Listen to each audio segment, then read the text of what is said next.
종합 조치 계획을 교육부 장관님, 공정거래위원장님 순서대로 보고해 주십시오. 이것도 뭐 지금 간략하게 하십시오. 네, 교복 가격 안정화 추진. 압축적으로 해 주십시오. 네, 보고 드리겠습니다. 교육부는 지난 2월에 관계부처 합동으로 교복 가격 안정화와 학부모들의 부담 경감을 위한 교복 가격 개선 방안을 마련한 바 있습니다. 이후 정책의 실효적 이행을 위해서 전국 단위의 교복비 전수조사를 실시하고 학생, 학부모, 시도교육청 등 현장 의견 수렴을 통해 교복 운영 실태를 종합적으로 점검했습니다. 조사 결과 60%가 넘는 학교에서 생활복을 도입한 이후에도 정장형 교복을 병행하면서 전체 품목수가 확대되는 경향이 나타났습니다. 또한 학교 간 가격 편차가 크고 셔츠, 바지 등 추가 구매 가능성이 높은 품목의 가격이 높게 형성되는 등 가격 불합리성도 존재하고 있었습니다. 이에 따라 교복비를 평균 34만 원을 지원하고 있는데도 학부모가 추가 부담하는 금액이 최대 57만 원까지 발생하는 사례도 확인되었습니다. 아울러 주요 브랜드 중심의 공급 구조로 인해서 다양한 공급 주체의 참여가 제한돼서 시장 경쟁이 충분히 작동하지 못하는 측면도 나타났습니다.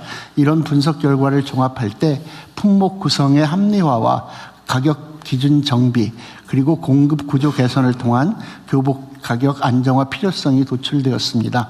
이에 따른 주요 추진 내용은 다음과 같습니다. 첫째, 비싸고 불편한 정장형 교복은 폐지 축소를 유도하고 생활형 등 필수 품목 위주로 간소화해서 학부모들의 부담을 경감하겠습니다. 또한 전수조사와 원가 계산 결과를 토대로 생활복 5개 품목의 상한 가격 기준을 마련해서 27학년도 교복 구매부터 적용해서 추가 부담이 최소화되도록 시도교육청과 함께 관리해 나가겠습니다. 둘째, 관계부처와 협력을 통해 생산자 협동조합 등 다양한 공급 주체의 참여 기반을 마련해서 공급 구조를 다변화하고 경쟁을 촉진할 수 있는 환경도 조성하겠습니다.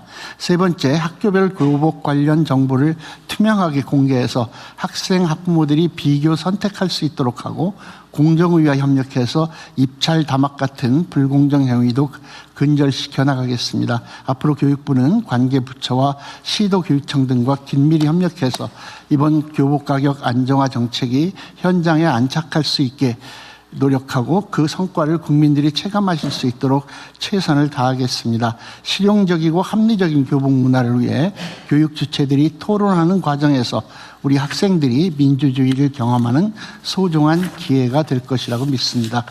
마치겠습니다. 네, 마저 말씀하시고 이해하시죠. 네. 예. 공정위 교육 담합 관련해서 지금 처리 중인 사건하고 그 조치 실적 간단히 말씀드리면 최근 교복 가격 문제가 제기돼서 그 교복 입찰 담합 혐의가 의심되는 제조사, 교복 제조사와 전국 대리점에 대한 현장 조사를 2차례 실시했고요. 그 결과 일부 교복 대리점들의 입찰 담합 혐의를 확인했습니다. 신속히 남은 조사를 마무리할 계획입니다. 최근 사건 조치한 사례로 광주 지역 27개 대리점 담합 사건에 대해서 대리점당 약 1천만 원 가량의 처분을 내린 바가 있습니다. 예방 조치를 말씀드리겠습니다. 2010년 이후로 47건 가량의 교복 입찰 담합 사건을 처리해오고 있는데요. 주로 사건들이 영세한 대리점들의 생계형 담합이 대다수고요. 영세한 업체의 지불 능력을 고려해서 작지는 않지만 작지 않은 제재를 하고는 있습니다. 그런데 이제 제재 규모가 앞서 말씀드린 것처럼 대리점당 1,000만 원 가량인데 작지는 않지만 충분한지는 의문시 되고 있어서 일단 제재 수준을 이것보다는 높여야지 이런 담합 사건이 재발하지 않을 것 같습니다. 그다음 예방 조치로 이제 담합을 미연에 방지하기 위한 예방 활동을 우선은 교육청이 보유하고 있는 교복 입찰 데이터를 제출받아서 실시간으로 저희 공정위에 담합 그 디텍트하는 시스템을 이용해서 담합 징후를 감시할 예정입니다. 그리고 징후가 감시되면은 확인되면은 신속한 현장 조사를 실시할 계획이고요. 교복 사업자들과의 간담회를 통해서 법 준수를 당부하고 기존에 신학기에만 운영하던 교복 담합 집중 신고 기간을 연중 상시 운영으로 확대했습니다. 앞으로도 교복 시장의 특성을 고려한 제도 개선이 필요하다고 생각되고요. 교복 시장의 규제적 특성을 지금 살펴보는 과제를 진행 중에 있고요. 과제 진행이 완료되면 개선 방안을 교육부와 함께 검토하겠습니다. 이상 보고를 마치겠습니다. 네, 고맙고 수고하셨고요. 이 나는 교복 담합 문제는 아주 오래된 이것도 적폐 중에 하나거든요. 그 학부모들이 다 알거든요. 이게 가격 수준이나 품질 수준이나 이런 게 다 비교가 돼서 아, 이거 뭐 또 당했구나 막 이렇게 생각하면서도 그 시스템이 그러니까 어쩔 수 없이 넘어가는데 어쨌든 앞으로 내년 지금은 시간 여유가 좀 있으니까 내년부터는 입찰 담합이 발생할 경우 일단 담합 규제는 그 1,000만 원 해가지고 아무 효과가 없을 것 같고요. 어떤 처음에 너무 이때까지 맨날 해오던 거를 하면은 뭐 망한다 소리 나올 가능성이 있으니까 이걸 충분히 경고하고 내년부터는 실제 담합이 발생하면 아주 기업들 하듯이 세게 해서 다시는 담합 생각도 못하게 만들어야 됩니다. 예, 한 1,000만 원이 부당이익 수준인데 그거를 현저히 초과해야 된다고 생각합니다. 네, 부당이득 하면은 걸리면 본전이고 안 걸리면 남고 그렇게 되면 안 되죠. 그렇습니다. 그리고 이거를 객관적 검증을 하는 게 중요한데요. 교육부나 이런 데 어디 뭐 홈페이지나 이런 거 있어요? 이게 교복은 이제 교육청별로 그러니까 있는데 교육청이 있습니다. 그게 문제죠. 그러니까 그거를 통합해서 네. 교육청에 있는 거 다 모으면 되잖아요. 모아가지고 교육부에서 전국의 교복 상황 가격 뭐 이런 거를 공지를 해주면 어때요? 비교할 게. 어쨌든 내년도부터는 그 우리가 지급하는 범위 안에서 전체적으로 유지될 수 있도록 그거 안 돼요. 하려고 합니다. 그게 지금까지 예를 들면 교복이 이게 사실 제가 먼저 시작한 일이긴 한데 교복 하는데 이만큼 드는구나. 동복, 가복, 뭐 셔츠에 뭐 이렇게 계속 계산을 해가지고 얼마 이렇게 정했는데 그때는 실제로 쓰고 있는 금액만큼 했거든요. 했더니 이거 빠져나가는 방법으로 그게 아닌가 뭐 체육복 또 무슨 복 한 벌 더 뭐 이렇게 해가지고 바가지를 씌우더라고요. 그러니까 그 금액을 규제를 해도 그 외의 걸 또 해버린다니까요. 네, 금액 규제는 별로 그럴 것 같고 요 안에서 하고 더 이상 하지 말라고 한다는 쉽게 될지는 잘 모르겠는데 어쨌든 해보시고요. 네. 제가 보기엔 비교하게 하는 게 제일 중요하다. 예를 들면 제주도에 무슨 중학교는 뭐 했는데 얼마 보여주세요. 사진 찍어가지고 네. 요 옷 하나 얼마, 뭐 스카프 얼마, 셔츠 얼마, 뭐 바지 얼마, 치마 얼마 이거 가지고 가능할 것 같습니다. 그러게. 네, 그렇게 있는데 그대로 공제가 쭉 비교할 수 있게. 네네. 그렇게 한번 해보시는 걸 검토해 보세요. 네, 알겠습니다. 네. 뭐 이게 뭐 아주 사소한 사례죠. 이거 말고도 뭐 이런 게 너무 많죠. 네. 다음은 예방중심 개인정보관리체계 전환 계획을 개인정보보호위원장께서 보고해 주십시오. 죄송합니다. 순서가 바뀌었네요. 위기가구 지원을 위한 복지 안전매트 강화 방안을 먼저 하겠습니다. 보건복지부 장관님 보고해 주십시오. 네, 위기가구 지원을 위한 복지 안전매트 강화 방안을 보고드리겠습니다. 최근 아동 양육가구 또 노인 돌봄 가구의 위기가구 사망 사건을 계기로 기존의 복지제도의 미비점을 현장과 면밀하게 검토하여 관계부처 합동으로 대책을 마련했습니다. 신청하지 않으면 제공하지 못하는 복지 신청주의에 대한 개선과 또 경제, 돌봄, 정서 위기에 대한 종합적인 지원 등 복지 안전 매트를 강화하도록 하겠습니다. 추진 방향과 과제입니다. 위기가구가 신청해야 지원하는 수동적 복지에서 선제적으로 복지 서비스를 제공하는 적극적 복지로 전환하고자 합니다. 주요 세부 과제입니다. 먼저 위기가구 발굴 시스템을 체계화하겠습니다. 조기에 발굴하고 정확도를 높이기 위해서 기존의 체납 정보뿐만 아니라 전기, 수도 사용량을 등의 생활위기 변수 정보를 활용하고 AI 발굴 모형의 정확도도 높이겠습니다. 특히 빅데이터 시스템을 통해서 반복 발굴된 가구 또 중첩돼서 발굴된 고위험 가구는 우선적으로 별도로 관리하도록 하겠습니다. 둘째, 복지급여의 신청주의를 개선하고 희망드림 꾸러미를 지원하겠습니다. 먼저 보편급여는 연령 등으로 자격 확인이 가능하므로 자동 지급으로 전환하겠습니다. 아동수당, 부모급여, 첫 만남 이용권은 출생 신고만 해도 지급하도록 하겠습니다. 선별급여의 경우에는 기존 수급자와 탈락자의 정보를 최대한 활용해서 별도 신청 없이 지원하겠습니다. 예를 들어 장애인 연금 수급자가 65세가 되면 기초연금을 신청한 것으로 간주하여 지급하겠습니다. 다음으로는 지급이 시급한 미성년자나 발달 장애인 등은 보호자의 동의가 없더라도 직권 신청할 수 있도록 법 개정을 추진하겠습니다. 법 개정 전까지는 적극 행정을 통해서 생계급여를 선제적으로 지급할 수 있도록 직권 신청 실효성 제고 방안을 4월 30일부터 시행 중에 있습니다. 위기가구의 방문 상담을 활성화하기 위해서 희망드림 꾸러미를 지원하겠습니다. 담당 공무원이 위기가구를 방문했을 때 접근 자체를 회피하는 사례가 많아서 어려움이 있다는 현장의 이야기입니다. 최초 방문 시에 희망을 드린다는 의미를 담아서 생활물품 세트를 지원하여 상담에 대한 수용성을 높이도록 하겠습니다. 셋째, 위기가구에 대한 소득, 돌봄, 심리 지원을 강화하겠습니다. 정작 발굴에도 지원하지 못하는 상황을 최대한 방지하기 위해서 복지급여의 지원 기준을 유연하게 적용하겠습니다.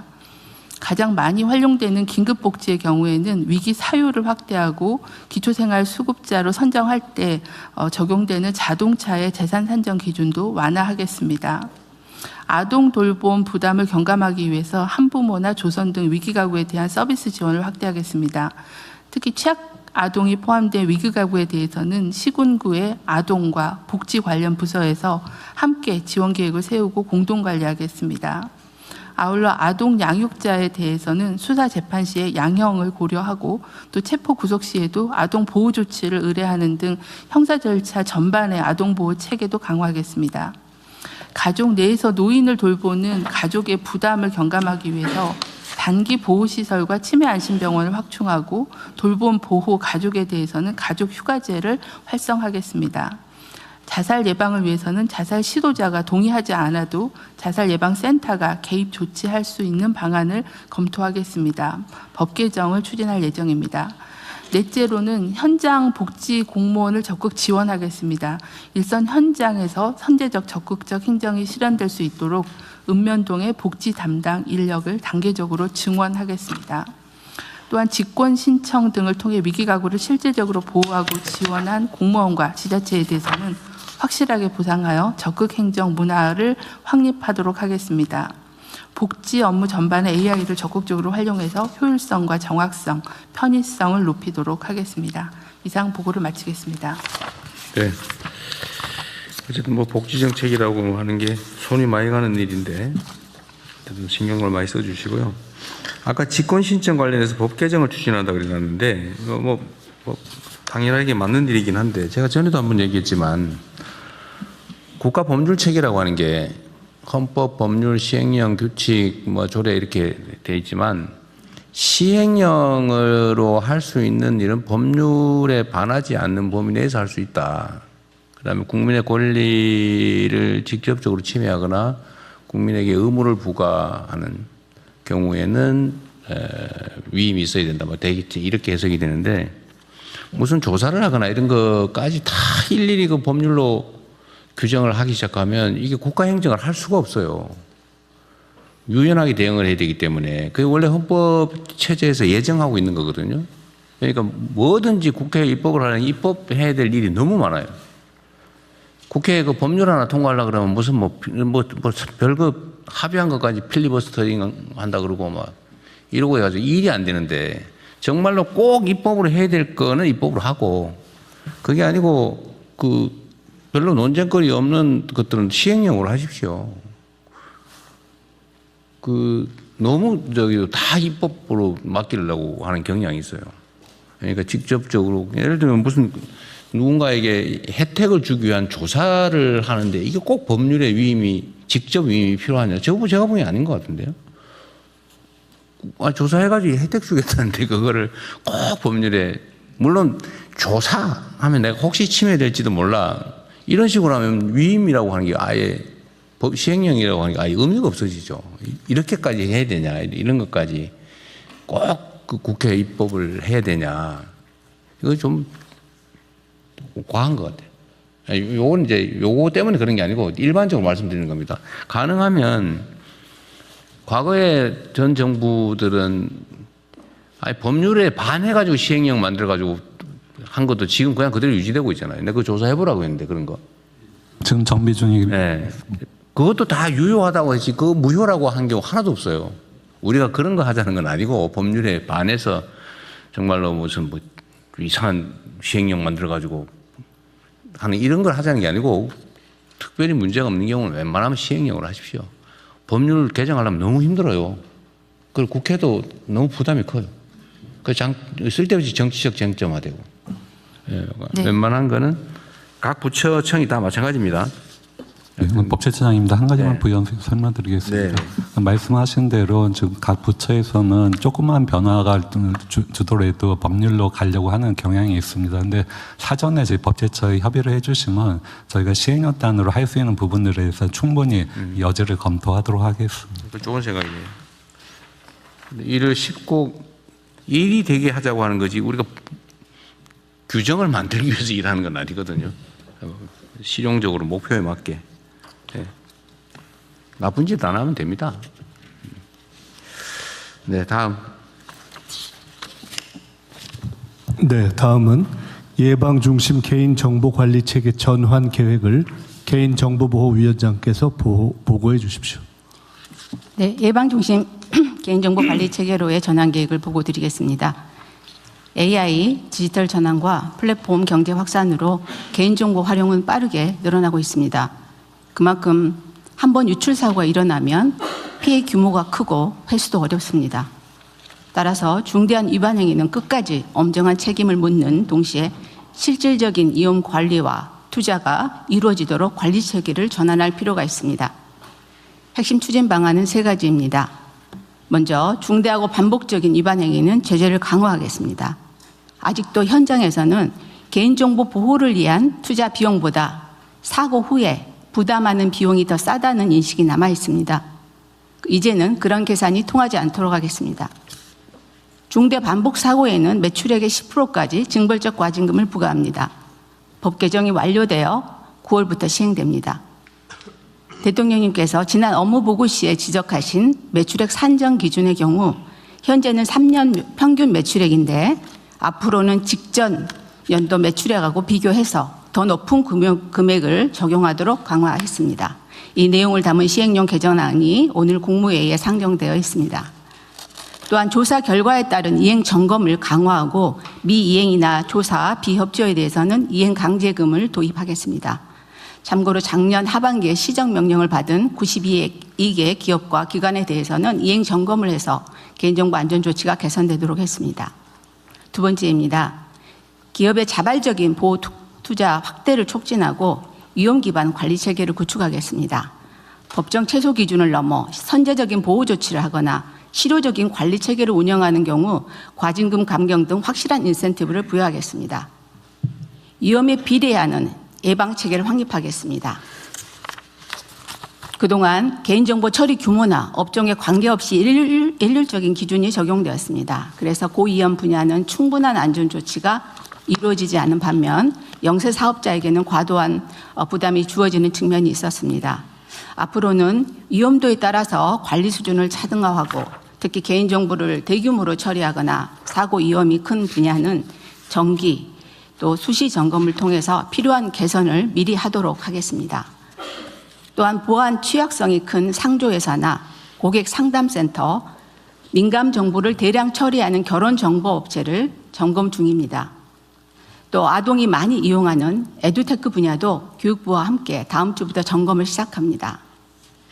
작년 하반기에는 네이버 카카오를 비롯한 슈퍼앱 5개 기업과 아마존과 같은 클라우드 세계 사업자를 사전 실태 점검해서 안전 조치를 개선한 바 있습니다. 또한 갈수록 개인정보 처리가 복잡해져서 서비스가 나온 뒤에는 침해를 인지하기도 막기도 쉽지 않습니다. 따라서 시스템을 처음 설계할 때부터 개인정보 보호를 반영하는 PBD라고 하는, 즉 프라이버시 바이 디자인인데요. 이 원칙이 국제적인 추세입니다.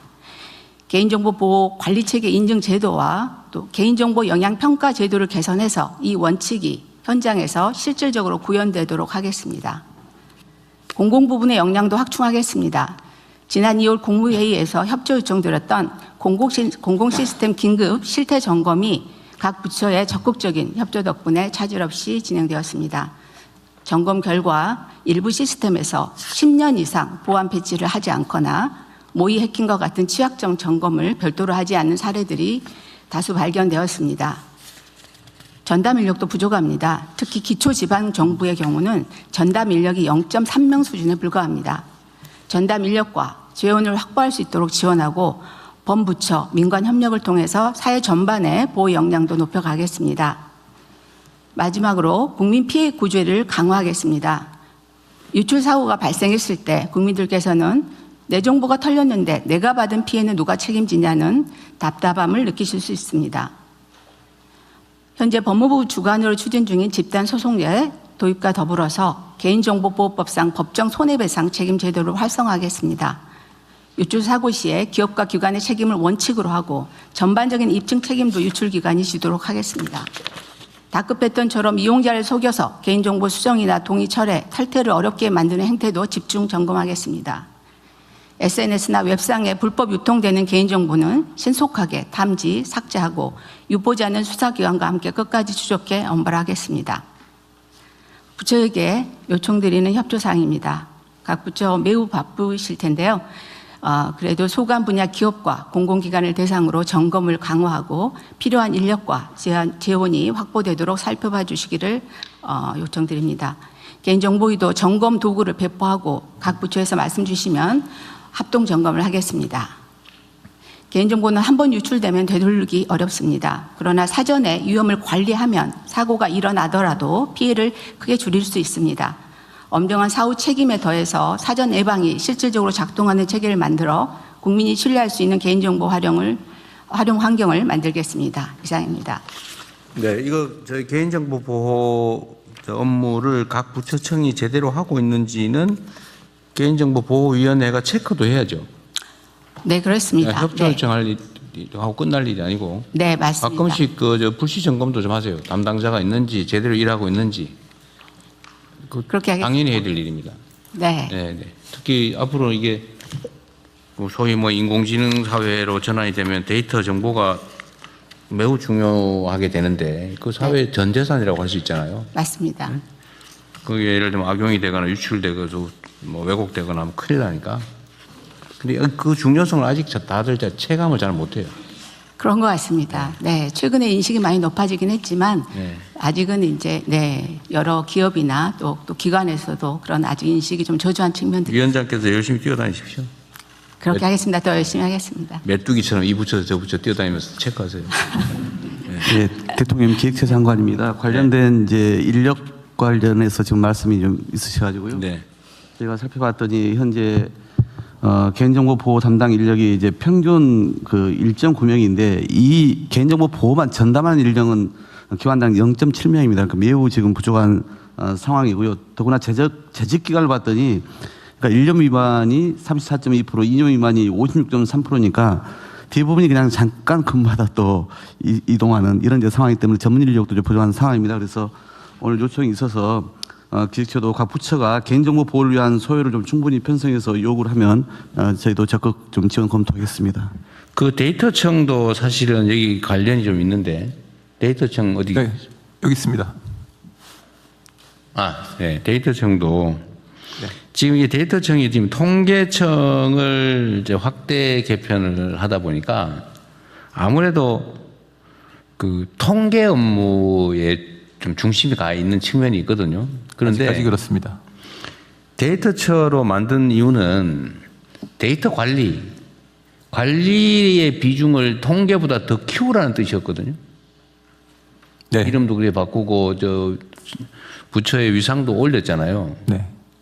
그러면은 그 데이터 관리 이용을 어떻게 할 거냐에 대한 전문성도 확보해야 되고 또 개인정보위원회하고 데이터처는 좀 더 다르니까 집행부서고 그 집행부서가 어떻게 다른 부처와 어떻게 협업할 건지 어떻게 관리할 건지 활용할 건지 등등도 주도해서 네. 물론 여기는 이제 주로 보안보다는 활용에 중점이 가겠지만 그죠? 그렇습니다.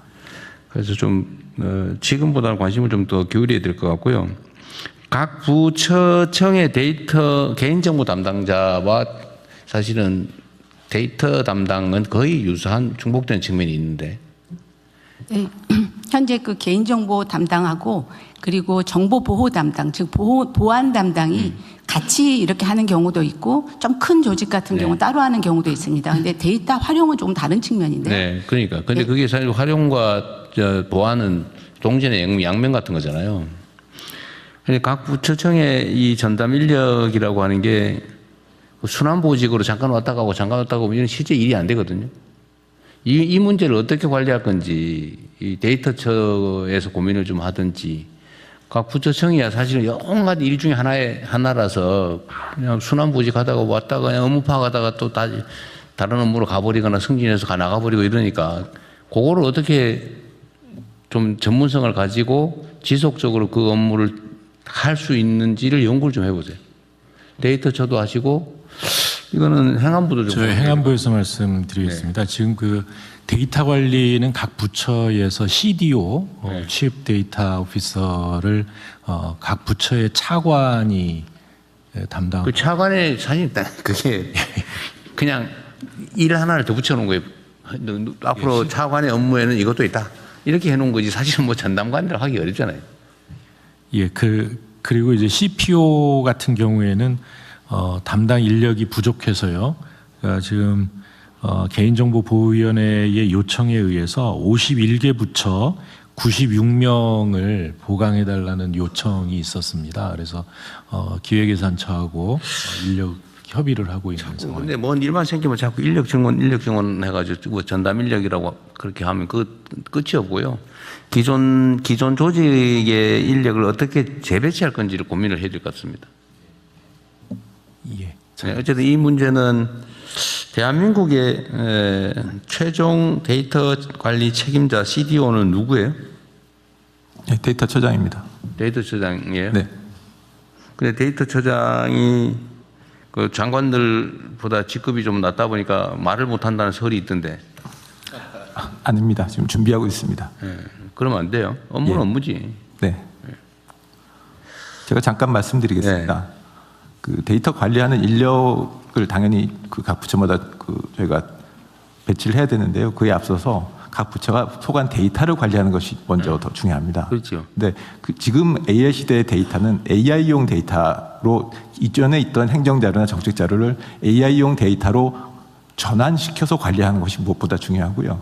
그걸 위한 지금 선도 모델이 사실은 필요합니다. 그래서 선도 모델을 하나를 잡고 그걸 각 부처에 확산시켜서 각 부처의 AI 데이터를 전체적으로 관리할 수 있는 시스템이 생길 때 그때 각 부처의 CDO들이 제대로 일을 할 수 있다고 저는 생각을 하고요. 그래서 그거에 맞춰서 저희가 그 보고서를 지금 작성하고 있습니다. 안을 만들면 네. 곧바로 보고 드리도록 하겠습니다. 과기부 총리, 사실 과기부의 이 데이터 문제는 핵심 과제 중에 하나 아닌가요? 네, 맞습니다. 결국에 데이터가 그 AI의 핵심이고 사실 이 부분에서 데이터처럼 좀 긴밀하게 협조를 해야 됩니다.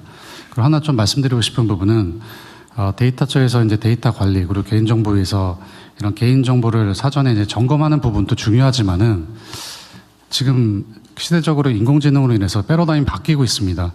인공지능으로 해킹도 굉장히 쉽게 하고 있고 최근에 엔트로픽의 미토스가 굉장히 어떤 공격과 방어에서 굉장히 좀 기존의 어떤 체계를 완전 무력화시킬 정도의 성능을 내고 있습니다. 사실 사전 예방 측면에서 우리가 많은 더 고민을 해야 됩니다.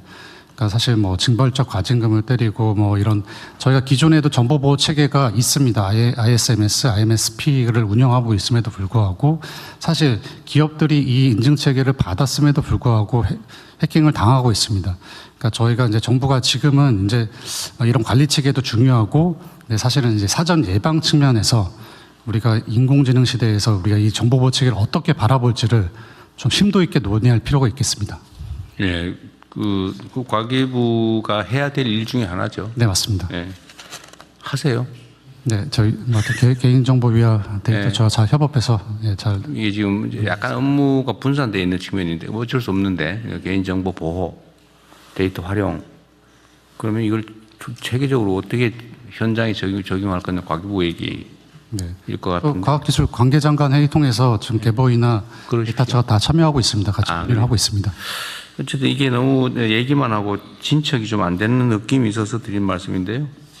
좀 더 관심 가주시기 바랍니다. 대통령님 한 말씀만 네. 좀 더 드리겠습니다. 그 개인정보 같은 경우는 이제 유출만이 문제가 아니라 이제 침해라는 부분이 사실 영역이 또 매우 큽니다. 이거는 이제 뭐 동의 없는 수집이라든지 목적의 사용 같은 거라든지 이런 것이 다 관련이 되는데요.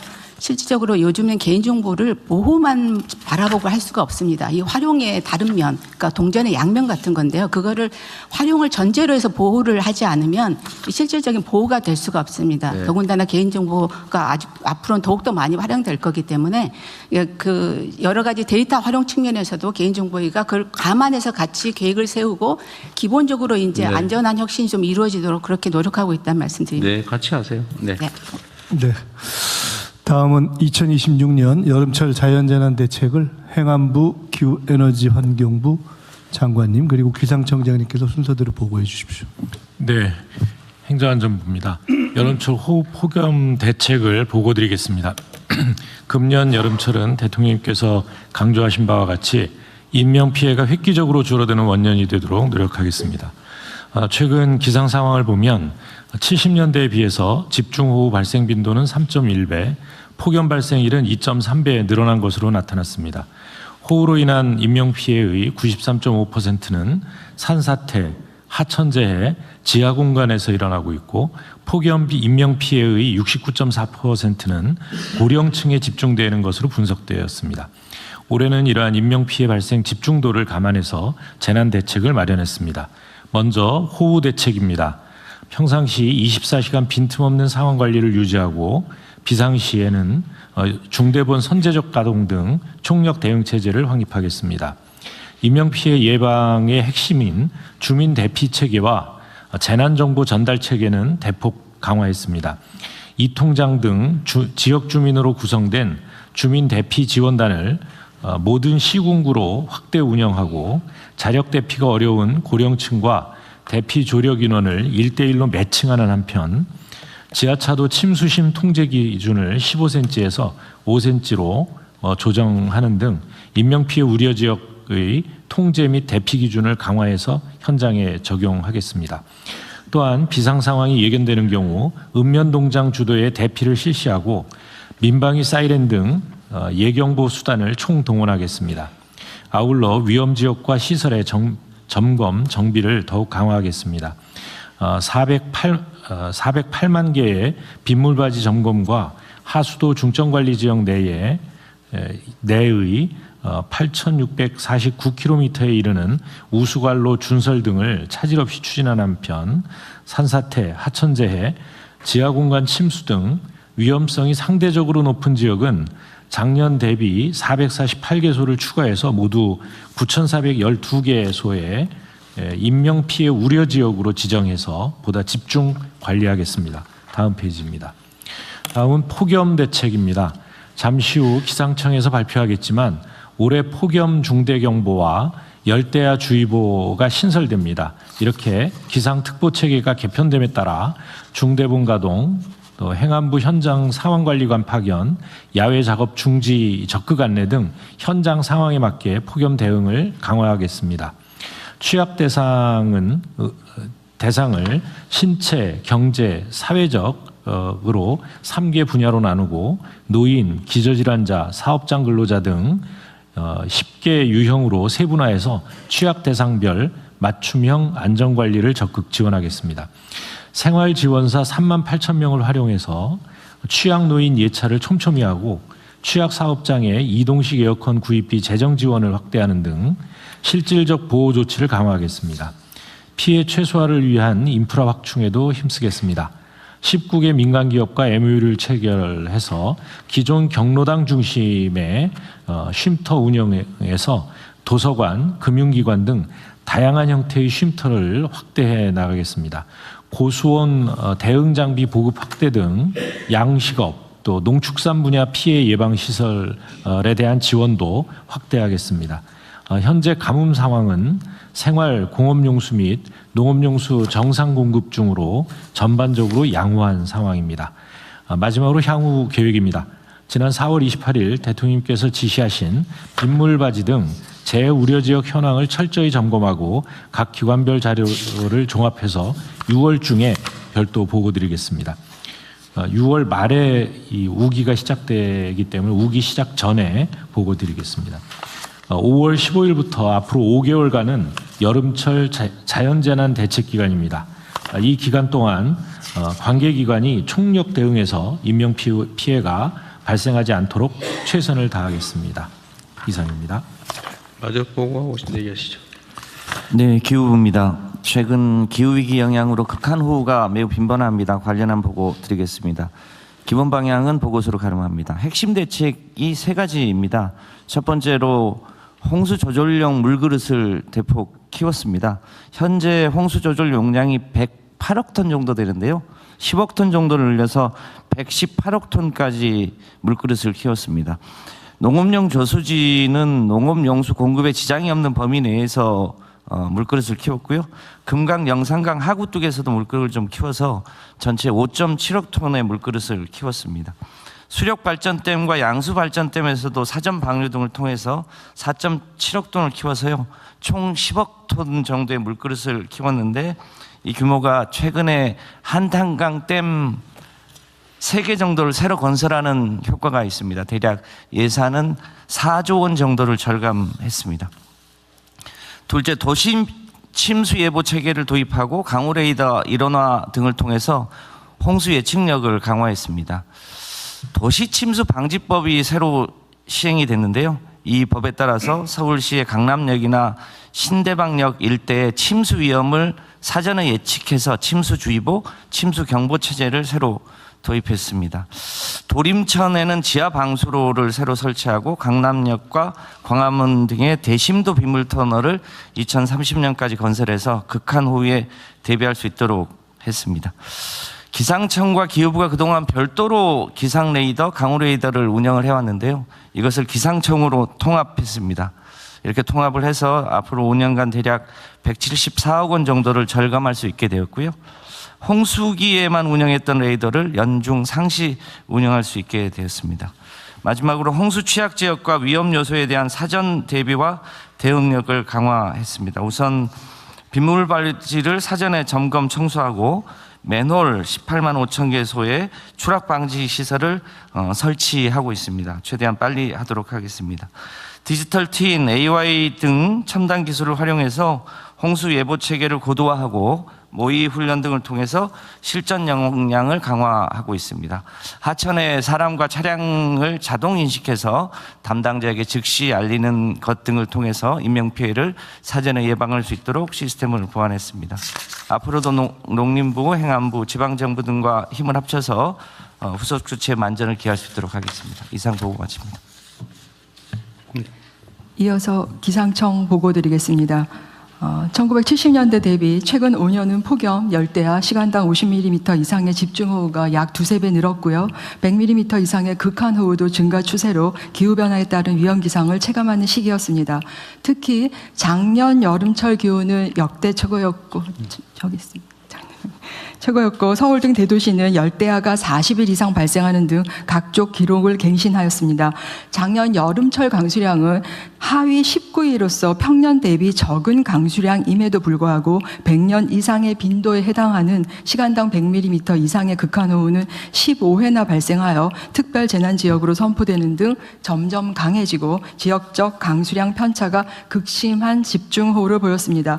이와 같은 기후변화에 따라 한반도의 위험기상 정례와 강도 증가에 따라 기상청 대응 체계를 다음과 같이 개편하고자 합니다. 먼저 극단적인 폭염과 호우에 대한 대응을 강화합니다. 현행 폭염주의보 경보인 2단계 특보 체계는 기후변화에 따른 생명 위협 극단적 더위, 취약계층의 안전과 전력 사용량 급증, 야간 구흥 경보에 한계가 있다는 판단하에 근 20년 만에 폭염 특보 체계를 개편합니다. 우선 폭염 경보를 뛰어넘는 일 최고 체감 온도 38도가 예상될 때 폭염 중대 경보를 신설하여 특별한 폭염에 특별한 경고를 하겠습니다. 발표 기준은 온열 질환자가 급증하는 임계 온도로 설정하였습니다. 동 기준을 최근 10년치 관측에 적용했을 때 특보구역 53%는 10년에 한 번도 발생하지 않을 정도로 폭염 중대 경보는 특별한 경고입니다. 자, 좀 요약해서 합시다. 네. 올해 여름 기온도 평년 이상 높을 확률이 80~90%로 전망되는 만큼 대비가 필요합니다. 두 번째는 열대야 주의보를 신설합니다. 지금까지는 열대야가 발생하면 발생 사실과 과거 통계로 국민들께 알려드렸지만 온 여름부터는 예상될 때 미리 발표합니다. 열대야가 나타나면 인체 열 스트레스가 해소되지 않아 다음날 온열 질환 피해가 증가하는 경향이 있습니다. 이에 따라 지형적 영향과 도시화 효과, 발생 빈도와 피해를 종합적으로 고려하여 지역별로 기준을 차등화합니다. 대도시와 도서, 해안 지역은 26도, 제주도는 27도, 그 밖의 지역은 밤 최저 기온 25도가 될 때 예상될 때 열대야주의보를 발표합니다. 폭염에 대한 정보를 보다 다양하기 위해서 다부처 R&D로 개발된 폭염 영향예보를 특보구역별로 보건, 농업, 축산 등 분야별로 제공하고 체감온도 33도 이상의 예상 시간대도 함께 제공하겠습니다. 한편 인명피해가 급증할 수 있는 시간당 70mm 수준에서 발송하던 긴급재난 문자를 시간당 100mm 수준의 극한호우가 나타나면 지방기상청이 관할 지역 읍면동 단위로 추가로 긴급재난 문자를 발송하여 즉각적인 대비와 대응을 유도하겠습니다. 호우 대응의 첫 단추를 할 수 있는 발생 가능성 정보도 새롭게 제공합니다. 호우 가능성을 2~3일 전에 미리 알려 보다 먼저 더욱 충분히 대비할 수 있도록 하기 위함입니다. 이를 통해 올 여름은 예측 기반의 발생 가능성, 예비특보, 주의보, 경보를 거쳐 실황 기반의 긴급재난 문자까지 이어지는 5단계 대응 차계로 재난성 호우를 대응합니다. 다음은 특보체계 개편과 맞춤형 방재기상정보 확대입니다. 특보구역은 2004년 권역에서 시군 단위로 나눈 이후 22년 만에 큰 폭으로 개편하는 것으로 현행 183개 육상특보구역 중 36개 구역을 세분화하여 235개 특보구역에 대해 기상특보를 운영합니다. 호우, 태풍, 폭염, 강풍 등 육상 9개 기상특보가 세분화된 특보구역으로 운영되는 만큼 방재 역량의 선택과 집중을 기대하고 있습니다. 또한 방재기상 플랫폼이 있습니다. 방재기상 플랫폼은 분야별로 맞춤형 협력을 더욱 강화하게 해서 준비된 것인데요. 방재 대응에 필요한 기상정보를 맞춤형으로 제공한 호흡으로서 현재 468개 기관이 가입되어 있습니다. 분야별 특화 페이지도 제공하고 지역별 위험기상 상황을 지방정부 재난 담당자가 맞춤형으로 매뉴 선정뿐만 아니라 위험 상황 발생 시 즉각 인지할 수 있도록 알람 기능도 지원하고자 합니다.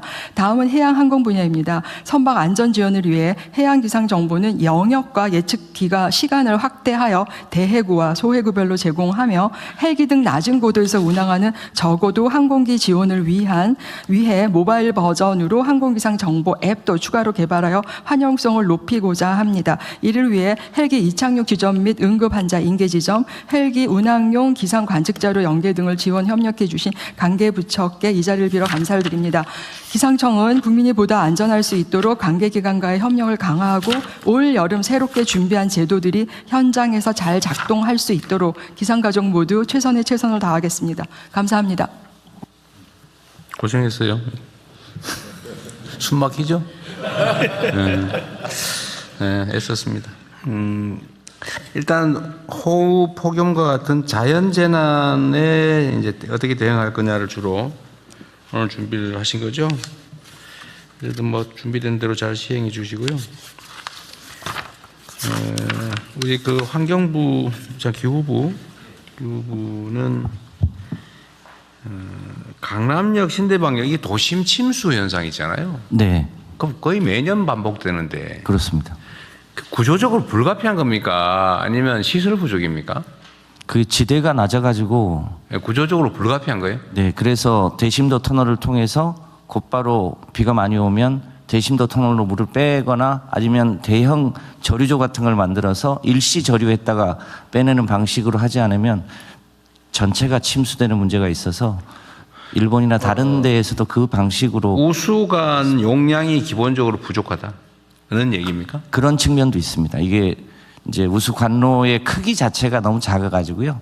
지금은 이제 대략 한 50년 빈도에서 100년 빈도로 침수가 심한 지역부터 그거를 하수관로를 바꾸고 있는데 그 비용이 만만치 않아서 한꺼번에 하기는 어렵습니다만 이제 중앙정부 지원과 지방정부 예산으로 하수관로도 바꾸고 아주 그걸 지금 계획하고 있어요? 아니면 하고 있습니다. 계획 단계? 그거는 이제 매년 일정 금액을 투입해서 지금 공사하고 있냐 그 말이에요? 그렇습니다. 네. 공사를 하고 있어요. 네. 대심도 터널 공사를? 네, 네. 그래서 2030년까지 마무리할 예정으로 있습니다. 하여튼 강남 이런 데는 재산 세수도 상당히 커서 네. 재정 여력은 있을 텐데 좀 신속하게 좀 해야 될 것 같은데. 네, 속도를 더 붙여서 네. 네, 완료 시기를 이게 당기도록 사실은 하겠습니다. 좀 당황스러운 일이잖아요. 그 대한민국의 수도, 그것도 그 중에서도 가장 잘 발전돼 있다는 강남에 비가 오면 지하철이 잠기더라. 네. 황당무계한 일이죠. 네, 광화문하고 강남이 좀 취약한 대목들이 있습니다. 네. 그 뭐 약간 이건 지나간 얘기인데 소양강에 붕어가 많이 죽는다는데 그거 혹시 아세요? 소양강 위쪽에 녹조가 네. 위쪽에 끼고 있는데요. 원인 모르게 붕어들이 양구하고 대량 폐사한다던데? 양구하고 인제 쪽에서 그 여름에 이제 저 돼지똥하고 소똥 또 그리고 거기서 농약 친 물이 올해 저기 강수량이 부족해서 그런 걸까요? 아니 혹시 분석은 혹시 해보셨어요? 그 최근 거는 좀 더 확인해서 별도 보고 근데 드리겠습니다. 그게 엄청나게 많이 폐사하는 모양인데 네. 원인을 모른다고? 네, 한번 알아보십시오. 올해 강수량이 좀 부족한 편인가요? 예년 수준으로 올 거라고 예측하고 그래요? 있습니다. 그리고 좀 넓혀서 좌우간에 이게 이제 여름 재해 대책으로 자연재난으로 인명피해가 또는 재산 피해가 발생하는데 잘 대비해 주시는데 하여튼 중요한 건 인명피해거든요. 네. 저번에 제가 자주 수없이 말씀드리지만 우리나라는 천수를 못 누리는 분들이 너무 많아요. 네. 원인도 아주 다양하잖아요. 뭐 자연재해, 여름에 산사태, 뭐 물에 빠져 죽거나 뭐 홍수 뭐 등등으로 사망하는 사람, 교통사고로 죽는 사람, 범죄 피해로 죽는 사람. 범죄 피해는 좀 적은 편이긴 한데 거기다 뭐 자살자도 뭐 많고 산재 사고 사망자도 많고 맨홀에 빠져 뭐 사망사 너무 많아요. 뭐 온갖 영역에. 그 자연재난 대비는 아닌데 여름에 폭염에 따른 근로자 사망 사고도 많잖아요. 네, 그래서 저희들이 5월 15일부터 9월 30일까지 폭염 안전 특별 대책반을 가동합니다. 그래? 그래서 폭염 시에 예를 들어서 주의보 33도 이상일 때는 2시간에 20분 휴식을 반드시 부여하게 하고요. 그 제가 당에서 일할 때 제가 지금 그 폭염 피해 사망자 발생한 곳을 내가 어느 업체인지 기억도 나는데 그 말썽 많은 그것도 기억나는데 거기 갔더니 야 이런 데서 사람이 어떻게 일하나 싶은 생각이 들 때가 있더라고요. 네. 특히 그 지하에는 환기도 안 되고 막 그 엄청난 열기 속에서 그 일하다 보면 내가 뭐 죽는 게 이상하지 않은 상황이다. 온열 질환하고 질식사고가 병행하고 있습니다. 네. 그런 경우에 근로감독 또는 근로감독 지도를 통해서 완화할 수 있나요? 예를 들면 작업 환경을 지하의 경우는 뭐 온도를 뭐 몇 도 이상 이렇게 할 때 방치하면 안 된다 이런 거 있나요? 33도에서는 아까 말씀드렸듯이 2시간에 20분 휴식 부여하고 35도 이상 됐을 때 그 작업을 혹석이 연례 10도 17시까지 작업을 조정하게끔 하고 그럼에도 불구하고 사망자 발생했을 때는 무관용 원칙으로 엄단하겠습니다. 그 근로자들이 폭염에 노출돼가 사망하는 곳이 맨날 사고 났던 데서 맨날 또 나오고 그러죠. 고개 사업장과 뭐 뻔하잖아요. 건설, 몇 군데 있잖아요. 조선, 그다음에 아까 대통령이 말씀하셨던 뭐 배송하는데. 일패공간, 그다음에 배송 노동자들도 어려워서요. 이동 노동자들 쉼터를 저희들이 마련하고 있는데, 하여튼 폭염에 따른 노동자 산재 사망도 각별히 신경 써야 될 것 같아요. 네, 그렇게 하겠습니다. 꼭 하나 말씀드릴 거는 이번에 제도 개선해가지고 만약에 폭염 때 작업을 중단하게 되면 건설업 같은데 공기가 늘어날 수 있습니다. 네. 그럼 발주처에서 별도의 지체 상금을 물게 하는데 이번에 법 개정에서 폭염도 사유로 건설 공기 연장의 사유로 해서 지체 배상금 없이 될 수 있도록 그렇게 하고 금명간 20대 건설업 CEO들과 간담회를 통해서 확산. 예를 들면 공공기 영역에서 이 민간에는 강요할 수 없는 거잖아요. 네. 법으로 하면 민간도 가능하긴 할 텐데. 네. 공공 영역에 관한 거라면 아까도 얘기했지만 그게 국민에게 무슨 의무 부과를 하는 것도 아니고 혜택을 주는 건데 그 꼭 법 없어도 돼요.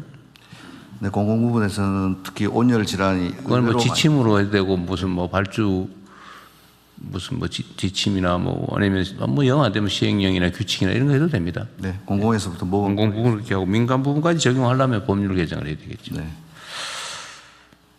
경찰은 이 교통사고 사망도 지금 꽤 많죠. 예, 그렇습니다. 연간 몇 명 정도 되는입니까? 그 작년에 2,549명입니다. 예. 그래도 많이 줄어드는 편이긴 한데. 예, 그 과거에는 5,000명까지 해서 이제 OECD 국가 중에 거의 밑에였었는데 네. 지금은 OECD 38개국 중에 한 중간 정도. 아, 중간 정도? 예, 예.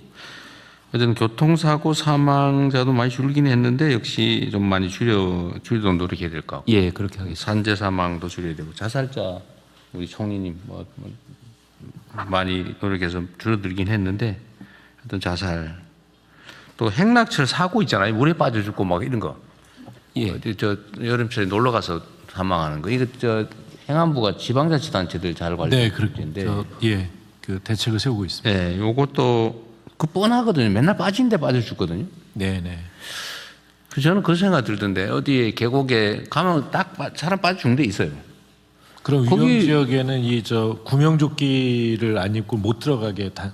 그러니까 그럴 때 여름 한철을 그냥 좀 우리 뭐 몇 조 원씩 들여가지고 저 지원금도 지급하는데 이런 거야말로 그 생산적 공공 서비스 일자리 아닙니까? 이런데 예산 좀 들여가지고 여름에 그 사람 많이 빠져 죽는 데는 아예 감시원들을 좀 증원해서 네. 좀 관리하게 하든지 뭐 이렇게 좀 하면 안 네, 될까요? 요즘 그렇게 하고 있습니다. 예, 좀 많이 늘려가지고 예. 작년 재작년보다 많이 줄었다는 결과를 꼭 보고 하도록 하십시오. 알겠습니다. 예. 아니 신경 쓰면 줄어요, 진짜. 예, 예. 방치하니까 그리고 그다음에 그 관리하는 사람들이 신경 안 쓰고 저 맨날 핸드폰 쳐다보고 이러고 있으면 안 되고 네. 그런 것도 관리 잘해야죠. 네. 제대로 근무할 사람들로. 어쨌든 우리 정부는 국민의 목숨을 살리는 정부라는 소리 들으면 좋겠어요. 어쨌든 사고든 자살이든 어쨌든 뭐 피해 이런 일로 죽는 인원수가 좀 줄었으면 좋겠습니다. 네. 가시적으로 좀 국민들께 보여드리면 좋겠어요. 제가 공직자들은 작은 신 같은 존재다는 얘기를 하는 이유가 사람들 목숨을 살리고 주고 왔다니까요. 네, 어쨌든 준비 잘하셨는데 잘 해두시고 어쨌든 교통사고, 산재, 자살 아니면 뭐 어떤 기타 사고 이런 거 최대한 줄여봅시다. 범죄 피해도 줄여보고요. 네. 네, 앞선 보고들은 다 원안대로 접수하고요. 부처 협조 사항을 공유하겠습니다. 27년 국민주권정부 예산 편성을 위한 협조 요청 예산처 장관님 말씀해 주십시오. 2027년은 우리 정부 출범 3년 차로 국정 성과를 본격적으로 창출하고 국가 대전환을 가속화하기 위해 적극적인 재정 운영이 필요한 시기입니다. 또한 이재명 정부가 처음으로 온전하게 예산 편성의 전 과정을 주관하는 진정한 국민주권 예산을 수립하는 해이기도 합니다. 이에 따라 2027년 예산안은 각 부처의 예산 요구 단계부터 정부 전체에 일관되고 전략적인 재원 배분이 필요합니다. 특히 지속적으로 증가하는 의무 지출 소요를 충당하고 주요 국정과제 투자 재원을 마련하기 위해 역대 유례 없는 강도 높은 지출 구조조정이 매우 중요한 상황이기도 합니다. 이를 체계적으로 뒷받침하기 위해 정부는 금년 통합 재정사업 성과평가를 신설하였습니다. 현재 외부 전문가 중심의 민간 평가단이 평가 중이며 이달 중 최종 결과가 나올 예정입니다. 각 부처는 27년 예산 편성을 위한 요구서를 한창 작성하고 계신 걸로 알고 있습니다. 이와 관련하여 몇 가지 당부 말씀을 드립니다. 첫째, 국정성과를 가시적으로 도출하기 위해 국정과제와 각 부처 역점 사업을 면밀하게 설계하여 필요한 소요를 예산 요구서에 빠짐없이 담아주시기 바랍니다. 특히 이재명 정부의 5대 성장 패러다임 대전환을 위한 충분한 소요를 적극적으로 반영해 주시기를 당부드립니다. 둘째, 3월 말 예산안 편성 지침을 통해 국민에게 약속드린 지출 구조 조정 목표를 엄격히 준수해 주시기 바랍니다. 금년에는 재정 지출의 15% 및 의무 지출의 10% 감액, 사업 10% 폐지라는 도전적인 목표를 달성해야 합니다. 이를 위해 사업의 전문성을 지닌 각 부처가 우리 부처에서는 단 한 푼의 예산도 낭비되지 않았다는 자부심이 생길 수 있도록 지출 구조 조정에 각별히 임해 주시도록 당부 말씀드립니다. 금년 최초로 공식적 목표를 제시한 의무 지출은 실질적 성과로 이어질 수 있도록 제도 개선 및 입법 조치 계획을 함께 마련하여 제출해 주시기를 부탁드립니다. 셋째, 금년 신설된 통합재정사업 성과평가 결과 감액 판정사업은 15% 이상 감액, 폐지 판정사업은 실제 폐지 등 평가 결과를 충실히 완료해 주실 것을 당부드립니다. 마지막으로 수도권으로부터 거리가 먼 지역일수록 두텁게 지원하는 지방 우대 사업을 적극적으로 발굴해 주시기 바랍니다. 2026년에는 아동수당, 노인 일자리 등 7개 사업에만 시범 도입하였던 지방 우대 원칙을 2027년부터는 행안부의 지방 우대 지수 등을 활용하여 본격적으로 적용할 계획입니다. 각 부처 장관님들께서 이미 심혈을 기울여서 각 예산 요구서를 충실히 작성하고 계실 것으로 생각됩니다만 앞서 말씀드린 4가지 요청사항을 꼭 반영해 주십시오. 지출 구조조정 우수 부처에는 핵심 사업 투자 재원을 우선 지원하는 등 충분한 인센티브를 반영하고 부처별 지출 구조 조정 실적은 대국민 공개할 예정입니다. 이상입니다. 네, 우리 기획처 장관님 목소리에 결의가 꽉 차 있는 것 같습니다. 네. 진짜 그렇게 해야 됩니다. 우리가 이제 예산을 총액을 늘리는 것도 중요한데 효율성을 높이면 총액을 늘리는 거 똑같은 효과가 그렇습니다. 근데 이게 예산이라고 하는 게 다들 아시지만 한번 시작하면 이제 거기 이해관계가 생겨가지고 없애기가 너무 어려워요. 막 민원도 생기고, 막 정치적 압력도 생기고, 새로 주어서 새로 시작해서 즐거운 것보다 없어져서 반항하고 저항하는 게 훨씬 강도가 세죠. 이게 실제 없애기가 어려운데 지금 세상도 많이 변했고 또 우리가 해야 될 일도 많고 하기 때문에 소위 저효율 사업을 최대한 줄여야 됩니다. 저효율. 그러니까 이게 효율이 뭐 90이 나는 사업을 정리하고 효율이 100이 나는 사업을 그 돈으로 하면 예산이 10% 늘어난 거하고 똑같은 효과가 있잖아요. 물론 이 평가가 쉽지는 않지만 근데 좀 과감해야 됩니다. 이제 기회는 올해밖에 없어요. 작년에 사실 우리가 뭐 예산 편성을 사실상 못한 거고 이미 뭐 끌려가서 올해는 우리가 준비를 하는데 내년은 더 어려워지죠. 그러니까 올해가 처음이자 마지막 기회다 이렇게 생각해야 됩니다. 각 부처청에서. 그리고 민원이나 뭐 이해관계자들의 항의나 반발이나 상당히 있을 건데 냉정하게 해야 돼요. 거기 때문에 할 일을 못하는 일은 없었으면 좋겠습니다. 새로운 각오로 좀 해주면 좋겠습니다. 네, 이번 순서는 비공개로 운영하겠습니다. 언론인 여러분께서는 진행에 협조해 주시기 바랍니다. 이제 의안 심의로 넘어가겠습니다. 잠깐만, 잠깐만 더 얘기할게. 한두 개만 있어요. 지금 산불 시즌은 거의 지나가죠? 네, 5월 15일까지입니다. 5월 15일까지. 이제 지금은 이제 녹음이 좀 우거져서 산불이 발생할 가능성도 줄고, 네. 그다음에 발생하더라도 피해가 확산될 가능성이 좀 많이 줄어드는 거죠. 녹음이 우거졌는데 이제 최근에 그 산불 발생 건수는 예년에 비해서 더 오히려 늘어나고 있는 상황입니다. 물론 그 녹음이 우거져서 산불이 대형화될 가능성은 떨어지고 있습니다. 네. 이제 좀 말해도 되죠. 저는 원래 뭐 일이 잘 될 때 말 잘 안 하거든요. 이비방정이라고 일이 혹시라도 또 말하고 난 다음에 이상하게 될까봐 말을 안 하는데, 여하튼 올해는 대형 산불로 확산되지 않고 끝난 거의 유일한 해죠. 네, 2월 달에 2건 있었고요. 대형으로 확산됐습니까? 그런 건 없었잖아요. 100헥타가 대형 기준인데 100헥타 조금 넘어가는 100헥타. 수준에서 멈췄습니다. 어쨌든 우리 국민들께서 관심을 가질 만큼 큰 산불은 몇 년 만에 처음으로 없는 것 같아요. 네, 그렇습니다. 많이 썼습니다. 국방부도 그렇고 농축산부도 그렇고 산림청도 그렇고 뭐 행안부도 소방청도 다들 애쓰니까 산불 발생 건수는 평년만큼 생겼더군요. 보니까 작년이 좀 적었는데요. 작년과 같은 수준이고요. 10년 대비로 보면은 한 10% 정도 10% 줄었고, 하여튼 산불 건수가 그렇게 대폭 준 것 같지는 않은데도 하여튼 줄인 것도 잘한 거고, 또 산불이 발생해서 대형으로 확산되지 않게 한 것도 사실은 조기 과잉 진압에 가까울 정도로 조기 대응한 게 효과가 있었던 것 같아요. 예, 그렇습니다. 하여튼 국민들의 피해도 산림 피해도 줄어들어서 어쨌든 이거는 눈에 띄는 성과라서 우리 행안부에서 저 과감하게 좀 포상하든지 해주십시오. 네, 그 15일 끝나면 하겠습니다. 끝나면. 네네. 내가 좀 이거 말해야 되나 말아야 되나 혹시 그 사이에 또 일 생기면 어떡하지?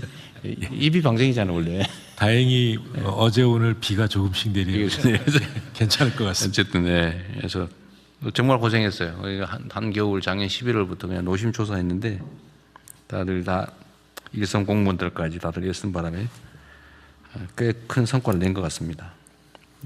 경계에서 못 드리지 마시고요. 그리고 지금 공직자들의 업무 강도가 점점 올라가고 있을 텐데 하여튼 제재도 우리가 많이 하지만 포상, 격려, 승진, 휴가 뭐 이런 거 있잖아요. 이거 좀 많이 해야 돼요.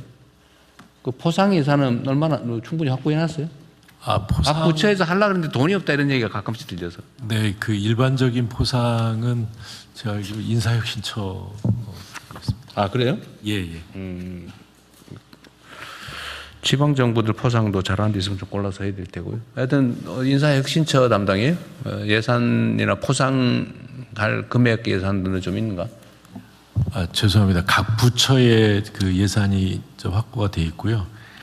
그다음에 저희 행안부에서는 이제 관련한 사업과 관련해서 다른 부처에 대한 포상 대상 선정은 각 부처에서 알아서 하는 건가요? 예, 예. 행안부는 관계없이? 네네. 아, 그래요? 그럼 앞으로 뭐 별로 관심 안 가져도 되겠네.